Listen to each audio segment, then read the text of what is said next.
Every once in a while, a team gathers just enough big-name NBA players to create what is called a super team. These teams are usually filled with popular NBA stars who are also all-around stellar athletes. These dominant teams are nearly unstoppable, but sometimes not everything turns out as planned.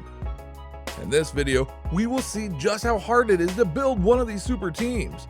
Trade deals are usually the popular option when it comes to obtaining a dominant player, but these trades can pose big risks since they involve trading other players in order to gain them. When it's because of a failed trade deal, requirements, or even injuries, here's a list of some of the super teams that almost made it. Welcome back to Hoop Central. Today we're going to be talking about 10 NBA super teams that almost happened. Number 10, Scottie Pippen, Kobe Bryant, and Shaquille O'Neal. Scottie Pippen was a great player for the Houston Rockets. Now, he only played with them for one season from 98 to 99, but a lot went down during this time. His constant fights with Charles Barkley convinced him to leave the team. That same year, Pippen ended up in Portland and was a starter for the Blazers. At this time, Phil Jackson wanted the Los Angeles Lakers to sign Scottie, but Jerry Buss refused the offer. He claimed it was because of the cost of Pippen. During this time, any player would have wanted to be a part of the Lakers. And imagine the big three that could have been Shaq, Kobe, and Scottie Pippen. Number 9, Magic Johnson, Kobe Bryant, and Shaquille O'Neal.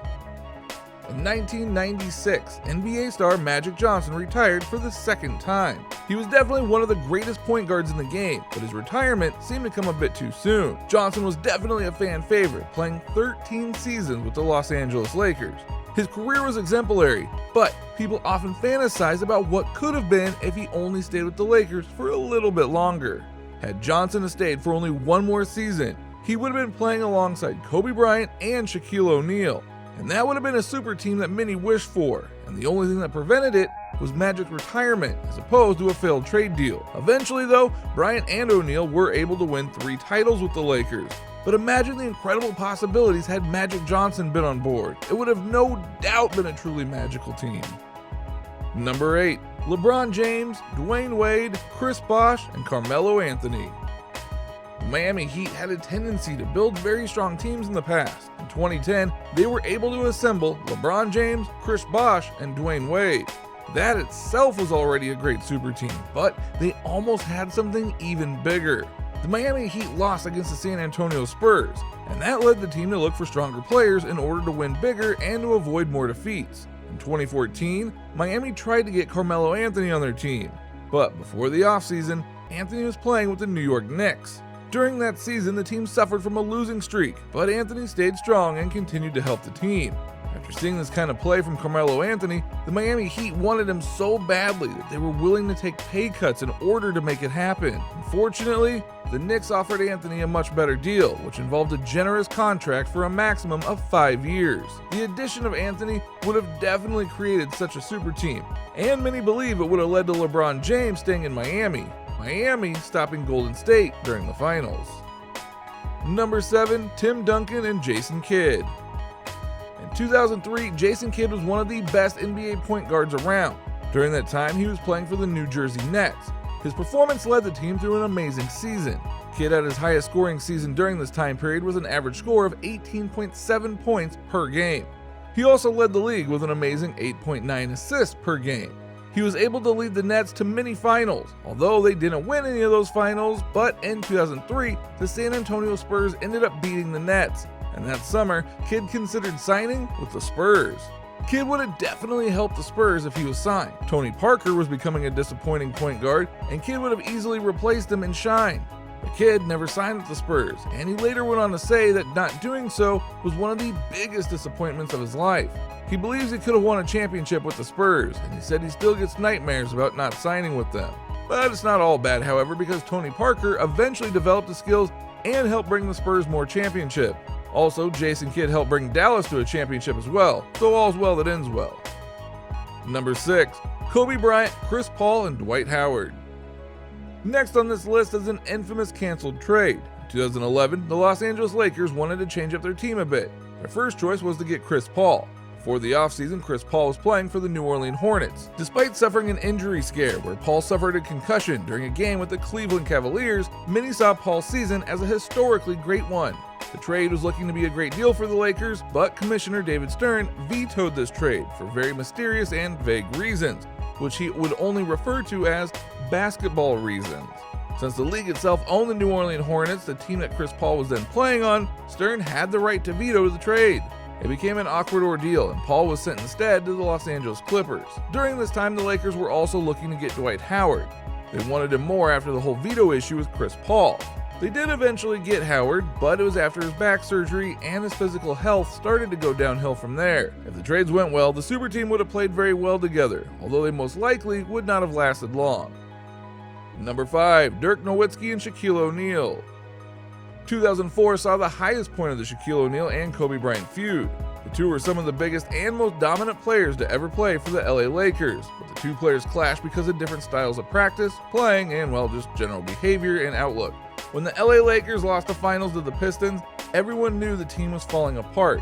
That's when they traded O'Neal to Miami for a huge haul of players. What almost happened though was O'Neal almost got signed onto the Dallas Mavericks. He stated that it came down to two teams, Dallas Mavericks and Miami Heat. Mark Cuban told O'Neal that he would trade anyone on the Mavericks team for him except Dirk Nowitzki.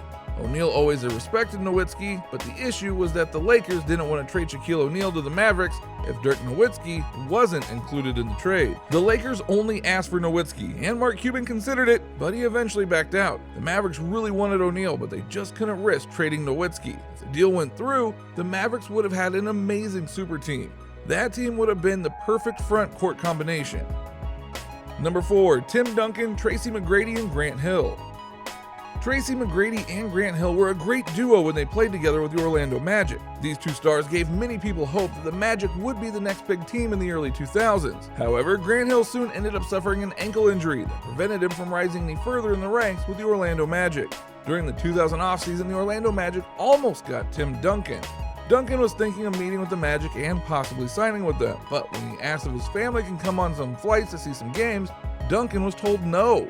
And that's when Duncan rejected the idea of a trade. Grant Hill confirmed the story. The seemingly small issue cost the entire Magic team a great opportunity. Just imagine the dominance and strength the Magic would have had if Duncan was on the team. Talk about a super team indeed. Number 3. LeBron James, Dwayne Wade, and Derrick Rose. There was a time period both when Dwayne Wade and LeBron James considered signing with the Chicago Bulls. That there would have teamed him up with young NBA star Derrick Rose. Wade explained that they both thought of joining the Bulls in order to make a dream team. They both liked the roster of young talent at the time, so they saw it as tempting to sign. They both also really loved Chicago, and that helped them to consider it even more. Eventually, however, it didn't work out and they ended up signing for Miami instead. Now, this super team would have been amazing if Wade and James were to have signed on to the Bulls. It would have been a team full of both legendary stars and future potential stars. On the other hand, it also made many people wonder if Derrick Rose would have been able to fully develop into the player that he is today if he was on a team with LeBron James and Dwayne Wade. Number 2. Kobe Bryant, Kevin Garnett, and Pau Gasol. The 2007 offseason saw Kevin Garnett considering a move that would have made history. He considered joining Kobe Bryant on the LA Lakers. With Garnett being such a big player at the time, the Lakers were obviously very interested. Garnett was with the Timberwolves at the time, and the Lakers were offering several players, including Lamar Odom, in exchange for Kevin Garnett. The owner of the LA Lakers, Jerry Buss, even stated that he had a handshake agreement with the Timberwolves owner that the Lakers will be getting Garnett on the team. Despite the handshake, the GM of the Timberwolves was unsure whether he wanted to send Garnett to LA or Boston, and ultimately decided to send Garnett to Boston. Now, it would have been a historical move to send Garnett to LA. The Lakers would have been a powerhouse of a team if that had happened. But in Boston, thanks to Garnett, the Celtics, well, they became champions. Number 1. Michael Jordan, Hakeem Olajuwon, and Clyde Drexler. At number 1 is a super team that would have absolutely dominated the court for years. In 1984, the Portland Trail Blazers offered the number 2 pick of the draft along with Clyde Drexler in exchange for Ralph Sampson of the Houston Rockets. The Houston Rockets already had the number 1 pick, and they used that to draft Hakeem Olajuwon. Now, if they would have accepted the deal, the Rockets could have used the number 2 pick to draft Michael Jordan. This would have led them to create a powerhouse with Jordan, Olajuwon, and Drexler. All 3 of them eventually became Hall of Famers. Sadly, the Rockets rejected the Trailblazers' offer. The Rockets wanted to keep Sampson because they believed he would play well alongside Olajuwon. Their dreams were crushed after Samson sustained many leg injuries, which drove his career into a downward spiral. If the trade went through, the Rockets would have been no doubt a dominant super team. Instead, Olajuwon was left to support the entire team by himself for a decade. Also, while you are here, click on one of the videos on your screen and we'll see you there.